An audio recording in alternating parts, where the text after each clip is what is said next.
Berhenti, berhenti sekarang juga. Pria kekar itu begitu cemas hingga bola matanya hampir keluar. Dia mengedarkan ki sejatinya ke puncak untuk menahan tekanan gravitasi 10.000 kali. Dia menggunakan seluruh kekuatannya untuk mengaum pada Li Yunxiao. Berhenti, bukankah kamu ingin aku turun? Sekarang kamu ingin berhenti. Apakah kamu mempermainkanku? Petik 2. Pandangan dingin muncul di mata Li Yunxiao. Sinar cahaya memancar dari tangannya. Beberapa karakter aneh tersembunyi di dalamnya. Itu langsung mengunci pria kekar yang bersiap untuk melompat dengan seluruh kekuatannya, membuatnya tidak bisa bergerak. Anda, pria kekar itu sedang mengumpulkan kekuatannya. Dia berencana untuk melompat saat dia mendarat. Siapa yang tahu bahwa di bawah sinar cahaya, kekuatan aneh akan menyegel meridiannya dalam sekejap. Dia tidak bisa menggunakan sedikit pun kekuatan. Dia segera berteriak ngeri, Tuan Chuyu, selamatkan aku. Ledakan, penghangat itu menghantam tanah, dan getaran besar meledak. Para prajurit di sekitarnya mundur satu demi satu. Kemudian, mereka melihat pemandangan yang sangat mengerikan. Kereta perang Raja Harimau yang besar juga jatuh dan jatuh ke dalam lubang yang dalam. Kereta itu masih beredar dengan cahaya yang aneh. Gemuruh, Li Yunxiao terbang saat kereta itu mendarat.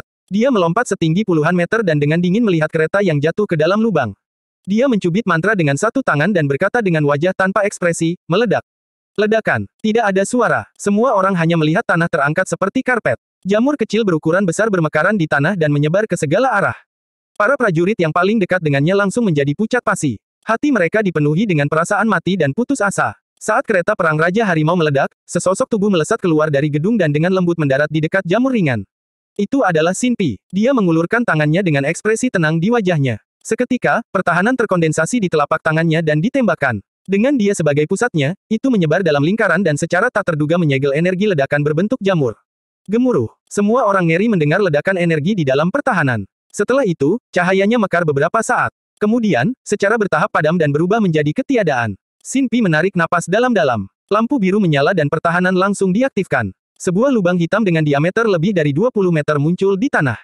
Itu sangat dalam sehingga dasarnya tidak terlihat. Pria kekar yang menginjak palu telah menghilang tanpa jejak. Lupakan mayatnya, palu peringkat 5 mungkin telah hancur. Cukup memberinya pelajaran. Apakah perlu membuat keributan sebesar itu? Xin Pi memandang Li Yunxiao, yang perlahan turun dari langit, sedikit mencela, tapi ada senyuman di wajahnya. Dia jelas sangat senang. Bocah, kejam sekali. Chuyu muncul di udara dengan ekspresi gelap. Dia berkata dengan dingin, ini bukan kerajaan gagak api. Kamu tidak berhak bersikap kurang ajar di sini. Li Yunxiao sama sekali tidak takut dengan tekanan Raja Bela Diri Chuyu.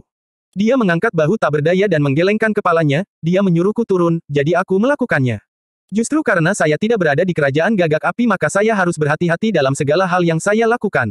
Apapun kata orang, aku akan patuh melakukannya. Dia berhenti, dan senyuman dingin perlahan muncul di wajahnya. Dia berkata, namun, aku belum pernah melihat permintaan sesat seperti itu seumur hidupku, hehe. Kau, Chuyu sangat marah. Sebagai anggota keluarga kerajaan Kekaisaran Tianxiang dan ahli Raja Bela Diri, dia selalu sombong dan suka memerintah. Kapan dia pernah ditentang dan diejek seperti ini? Kamu sedang mencari kematian. Dia langsung menyerang. Busur cahaya keluar dari ujung jarinya, membuat suara tajam saat menembus udara. Itu melesat ke arah ruang di antara alis Li Yunxiao. Bang! Sosok Xin Pi bersinar dan tinjunya mendarat di busur cahaya. Kedua kekuatan itu meledak di udara, seperti bunga indah yang mekar dan layu. Saudara Chuyu, jari Arclightmu telah meningkat pesat. Aku benar-benar ingin berdebat denganmu. Xin Pi menatap Chuyu dengan senyum dingin. Melihat ekspresi suram Chuyu, dia merasa sangat bahagia dan nyaman yang tak terlukiskan. Para seniman bela diri yang sudah berkerumun di bawah langsung menjauhkan diri, tidak berani mendekat. Saat makhluk abadi bertarung, manusia menderita. Jika Xin Pi tidak menyerang sekarang, banyak yang akan mati. Terlebih lagi, sekarang ini adalah pertarungan antara dua raja bela diri.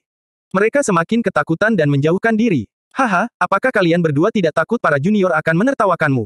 Huo Shen muncul di antara keduanya sambil tersenyum dan berkata, jika kamu ingin berdebat, kamu harus menemukan hari yang baik, bukan? Ini sudah larut. Ayo selesaikan urusan kita secepat mungkin. Tak satu pun dari kita akan mampu memikul tanggung jawab jika kita menunda persaingan memperebutkan kuota. Petik 2. Xin Pi mencibir dan berkata, Saudara Huo Shen benar. Namun, saya khawatir tangan Saudara Chuyu gatal dan tidak dapat menahannya. Wajah Chuyu menjadi pucat. Dia menatap Li Yunxiao di udara dan berkata, saya harap kamu selalu seberuntung ini dan keluar dari Pulau Qionghua hidup-hidup.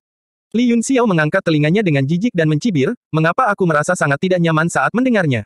Apakah kamu makan kotoran di pagi hari? Puff. Semua orang terkejut dan menghirup udara dingin. Beraninya dia berbicara kepada Kaisar Bela Diri dengan cara seperti itu. Para murid di kejauhan mencoba yang terbaik untuk menjauh. Mereka sepertinya merasakan kemarahan Chuyu dan takut terlibat. Anda mencari kematian. Petik 2. Chuyu sangat marah hingga dadanya akan meledak dan asap keluar dari dahinya. Namun, ketika dia melihat Xin Pi berdiri di depan Li Yunxiao dengan kewaspadaan, dia segera menarik napas dalam-dalam beberapa kali dan menahan amarahnya. Dia mengertakkan gigi dan mengeluarkan suara retak. Huo Shen juga merasakan keringat dingin di dahinya. Dia memandang Li Yunxiao dengan penuh kekaguman dan berkata sambil tersenyum malu, anak ini menarik. Dia punya nyali. Saya hanya tidak tahu apakah hidupnya cukup sulit. Petik 2. Xin Pi berkata dengan dingin, kehidupan junior ada di tangan mereka sendiri. Jika seseorang tidak tahu apa yang baik untuk mereka dan mencoba mempermainkannya, hehe, ada ribuan orang di sini, cukup untuk saya bunuh untuk sementara waktu. Petik 2. Dia takut Chuyu akan mempermainkannya, jadi dia mengucapkan kata-kata itu terlebih dahulu. Jika dia dibunuh oleh rekan-rekannya di Pulau Qionghua, itu adalah takdirnya untuk mati. Namun jika ada seorang ahli yang menunggu kesempatan untuk menyerangnya, dia pasti akan membunuh ribuan orang dari kerajaan Tianxiang. Wajah Chuyu berubah. Dia mengerti maksud Xin Pi. Jika demikian, pasti akan berubah menjadi perang antara dua kerajaan, dan bukan hanya perang antar manusia biasa. Semua kekuatan besar pasti akan terlibat, dan bahkan mungkin saja wilayah suci akan mengambil tindakan. Hehe, kakak Xin Pi, kamu terlalu sensitif. Ada ahli dari 3 kekuatan besar di Pulau Qionghua. Siapa yang berani mempermainkan kita? Petik 2. Huo Shen melihat situasinya tegang dan segera keluar untuk memuluskan segalanya. Dia berkata, jangan buang waktu. Mari kita mulai. Baru kemudian mereka berdua mundur. Mereka saling memandang dengan dingin dan tidak lagi berbicara namun, wajah Chuyu muram. Adegan beberapa hari yang lalu terlintas di benaknya. Keluarga Zhou, salah satu dari 4 keluarga besar kerajaan gagak api, diam-diam telah mengirim seseorang ke ibu kota dengan tawar-menawar yang bahkan dia minati. Mereka meminta kerajaan Tianxiang untuk membunuh Li Yunxiao dalam kompetisi. Mereka juga mengumpulkan segala macam informasi tentang Li Yunxiao dan mengirimkannya kepadanya. Saat pertama kali melihatnya, dia terkejut beberapa saat. Ia bahkan menduga informasi tersebut salah. Dia mengirim seseorang ke kota Sangyang untuk menyelidikinya lagi, dan kemudian dia yakin. Terutama pertarungan di Golden Crow Arena, di mana dia membunuh seorang Wu Zong dengan lambaian tangannya.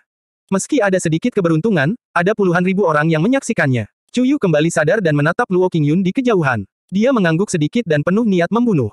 Luo Qingyun adalah murid dari domain lain. Bahkan dia tidak mengetahui identitasnya. Awalnya, dia tidak akan memberinya kesempatan. Namun, tawar-menawar yang dikirimkan keluarga Zhou terlalu besar. Untuk amannya, dia memasukkan Luo Qingyun ke dalam daftar peserta kompetisi. Itu karena dia telah menguji kekuatan Luo Qingyun. Dia tidak sesederhana Wu Zong bintang 3. Jika Luo Qingyun bertarung, Li Yunxiao pasti akan mati. Puluhan ribu murid melihat niat membunuh di wajah Chuyu. Mereka semua berkeringat dingin dan tahu bahwa Pulau Qionghua tidak akan damai lagi. Xin Pi, sebaliknya, memiliki senyuman dingin di wajahnya. Dia juga mengukur Luo Qingyun. Meskipun dia merasa itu sedikit aneh dan dia tidak bisa memahaminya, dia masih sangat percaya diri pada Li Yunxiao. Mungkin itu karena dia telah menyaksikan rekor pertarungan 1 lawan 3 yang mengejutkan di Alchemist Guild.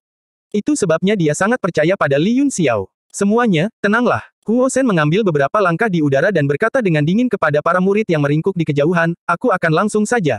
Totalnya ada 2.000 tempat dan 10.000 peserta. Batas waktunya adalah 3 hari. Petik 2. Dia mengeluarkan kristal persegi dan mengangkatnya tinggi-tinggi. Itu bersinar di bawah sinar matahari.